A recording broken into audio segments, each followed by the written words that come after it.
So you want to dabble in a little non-traditional winging it of a beloved takeout classic? Or maybe you don't know the difference between butter chicken and tikka masala? Well, you've stumbled haphazardly into the right video, my friend, so buckle up and welcome to A Cooking Thing. Chicken tikka masala, like most Chick-fil-A dishes, starts with chicken and seasoning. That's, I'd say, roughly where the similarities end. But we're going to start by trimming 2 chicken breasts into cube-like shapes that are close enough to bite-size that it doesn't really make a difference. Use your best judgment, unless your best judgment says not to put the chicken in a bowl. Then listen to me. Put your chicken in a bowl. My enemies tell me that chicken doesn't need spices, but I don't listen to them because they're mean to me. So here's my rule. Season the chicken with tikka masala seasoning, starring the powdered forms of cumin, coriander, ginger, green chili, garlic, turmeric, pepper, black cardamom, cloves, musical guest, smoked paprika. Next, we're adding 1/3 cup of Greek yogurt and a squeeze of lemon juice, which I forgot to add in there, but do it. I showed the lemon in the opening B-roll and everything. Well, no one's ever said they watch these videos for the consistency of my cooking, that's for sure. Finish it off with a tablespoon or so of garlic ginger paste, which should be available to you in the ethnic section of your grocery store. If not, I'm not really smart enough to help you figure out a substitute. Nah, I'm kidding. You can use minced garlic or garlic powder and some freshly grated ginger. That'll do just fine. Anyway, these are going to be sealed up and fridged for 12 to 48 hours, which, by the looks of my shirt, has passed in just mere moments. That's what we call movie magic. It's time to make some sauce, which starts with 1.5 pounds of plump red tomatoes, which are chucked with reckless abandon into a food processor. Wait, no, this isn't working. Okay, needs to be plugged in. That helps. Okay, let's just cut that bit out. No one will ever have to know. Blend it all the way into a hot pink mess, like Hello Kitty or Kirby. I should say don't blend Hello Kitty or Kirby, I just mean blend the tomatoes until they're pink like those things. I don't know, sometimes I feel like I need to baby you. Get that stuff into a bowl, and we're going to add approximately 28 whole cashews along with 1/2 cup of water into the processor next. We're going to pulse that until it forms a paste, kind of like a cashew butter if you will. Smooth, creamy, and the perfect thing to thicken our sauce. One last thing, let's finally dice a white onion. I've seen this with shallots too, which would be pretty good.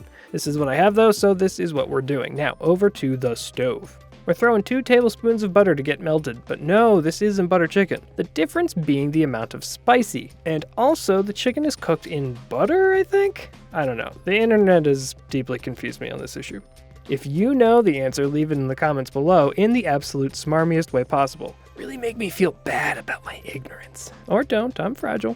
Anyway, once that's melted, let's get the onions in there to cook. We're looking for a little bit of color and a little transparency before it's time to add a tablespoon of our garlic ginger paste. Or the same alternatives of minced garlic and fresh ground ginger, just probably not a full tablespoon of that, that'd be a lot. Let that cook for a little bit. We want the rich color and aroma, which will be helped along by the addition of 3 tablespoons of the same tikka masala spices we added to the chicken. Onward and upward, which loosely translates to 5 minutes on the stove till the aromas are potent, and then we add our tomatoes through a strainer. It's okay if it goes a little bit slow, we mostly want to minimize the amount of seeds that we're getting in there. Let's let that cook off for another minute, then add the cashew paste and incorporate that fully. This is going to help make the sauce thick, several C's for several degrees. We're going to cover that and let it sit just for a little bit. Meanwhile, in a separate pan with a little oil in there, we're going to cook our chicken in batches. We're looking for a little color and a little char, like that. That's nice. Once all that chicken is done, we're going to just check it in the saucepan, cover it, and bring that temperature down low until the chicken is fully cooked, 165 Fahrenheit, and the sauce is rich and full-bodied. Also, you can add a little bit of cream towards the end of the cooking if you want. I didn't because I forgot. I'm really sticking the landing on this one, huh? But let me ask you something. What's a tikka masala without a bit of naan bread? Not much. Not much. I already did this once before on this channel, but I'm going to do a slightly altered version for this recipe. It starts with 3/4 cup of warm water, to which we're adding a packet of instant yeast and a tablespoon of sugar. Give that a stir and let it chill out for like 10 or so minutes until it comes to life before your very eyes, like Frankenstein's monster. Or is Frankenstein the monster? You decide. We have a large bowl with 2 cups of all-purpose flour in it, and we're going to add a teaspoon each of baking powder and baking soda. Then all of our yeast mixture. We're gonna give it a little stir, making sure it's all incorporating before adding some salt. By the way, always separate your salt from your yeast if you don't want it to kill it dead. Next up, we're adding 1/3 cup of Greek yogurt and 3 tablespoons of olive oil. Mix it together with a wooden spoon or your hands if you're tired of it taking so long, until it just barely comes together. Cover it and let it rest for 1 hour to proof.